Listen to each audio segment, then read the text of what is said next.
ಕಾಯರ್ಕುಳಿಯಿಂದ ಕಂಪ್ಲಪದವಿನವರೆಗಿನ ರಸ್ತೆ ನಿರ್ಮಾಣಗೊಂಡು 5-6 ತಿಂಗಳಷ್ಟೇ ಕಳೆದಿದೆ. ಖಾಸಗಿ ಸಂಸ್ಥೆ ಅಧೀನದ ಟ್ರಸ್ಟ್ ದೇಣಿಗೆಯಡಿ ಹೆಚ್ಚಿನ ಮುತುವರ್ಜಿ ವಹಿಸಿ ಜಿಲ್ಲೆಯಲ್ಲಿ ಗ್ರಾಮಾಂತರ ಭಾಗದಲ್ಲಿ ಮಾದರಿ ರಸ್ತೆಯಾಗಿ ನಿರ್ಮಾಣ ಆಗಿದೆ.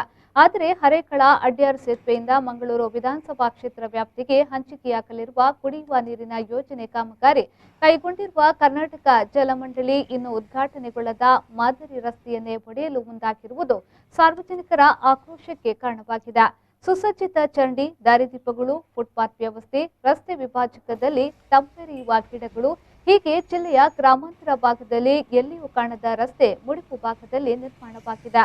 ಲೋಕೋಪಯೋಗಿ ಇಲಾಖೆ ಕೋಟ್ಯಾಂತರ ರೂಪಾಯಿ ವೆಚ್ಚದಲ್ಲಿ ರಸ್ತೆ ಅಭಿವೃದ್ಧಿಯನ್ನ ನಡೆಸಿದ್ದು, ಖಾಸಗಿ ಸಂಸ್ಥೆಯ ಕೋಟ್ಯಾಂತರ ದೇಣಿಗೆಯು ರಸ್ತೆ ಅಭಿವೃದ್ಧಿಗೆ ದೇಣಿಗೆಯಾಗಿ ನೀಡಲಾಗಿದೆ. ಅಲ್ಲದೆ ರಸ್ತೆ ನಿರ್ಮಾಣದ ಸಂದರ್ಭ ಅಂತಾರಾಷ್ಟ್ರೀಯ ಮಾನ್ಯತೆ ಪಡೆದಿರುವ ಸಂಸ್ಥೆಯ 5 ಮಂದಿ ಇಂಜಿನಿಯರ್ಗಳು ಸ್ಥಳದಲ್ಲೇ ಇದ್ದು ರಸ್ತೆ ಗುಣಮಟ್ಟವನ್ನ ಪರಿಶೀಲಿಸಿಯೇ ಕಾಮಗಾರಿ ಮುಗಿಸಲಾಗಿದೆ. ಇದೀಗ ಕೋಟ್ಯಾಂತರ ರೂಪಾಯಿ ವೆಚ್ಚದಲ್ಲಿ ನಿರ್ಮಿಸಲಾದ ರಸ್ತೆಯನ್ನ ಒಡೆಯಲು ಕರ್ನಾಟಕ ಜಲಮಂಡಳಿ ಮುಂದಾಗಿದೆ. ರಸ್ತೆ ಬದಿಯ ಸರ್ಕಾರಿ ಭೂಮಿಯಲ್ಲಿ ಪೈಪ್ಲೈನ್ ಅಳವಡಿಸುವುದಾಗಿ ಡಿಪಿಆರ್ ಸಿದ್ಧಪಡಿಸಲಾಗಿತ್ತು.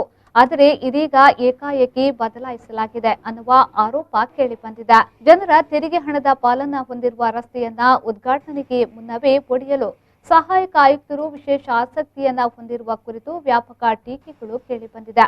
ಅಲ್ಲದೆ ಅಧಿಕಾರಿಯನ್ನ ಶೀಘ್ರವೇ ಎತ್ತಂಗಡಿ ಮಾಡಬೇಕು ಅನ್ನುವ ಆಗ್ರಹವೂ ಸಾರ್ವಜನಿಕ ವಲಯದಿಂದ ಕೇಳಿಬಂದಿದೆ.